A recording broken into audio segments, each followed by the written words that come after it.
the rear frame, I'm looking at the body cushions. If they're tight against the frame, that tells me it needs some attention.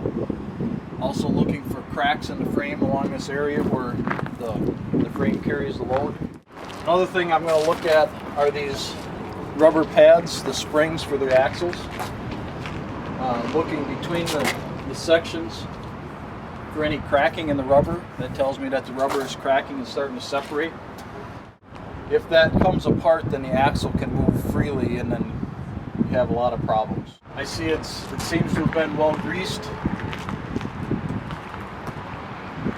If those pivot pins were really dry looking, I would be concerned that it hasn't been maintained again.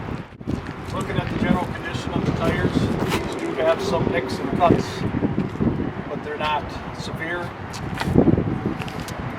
They've got a decent amount of tread.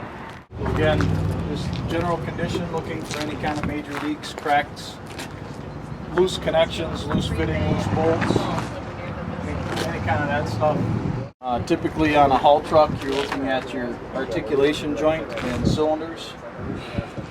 Some trucks also have grease points for the oscillation hitch. This one has oil in it that could be checked as well.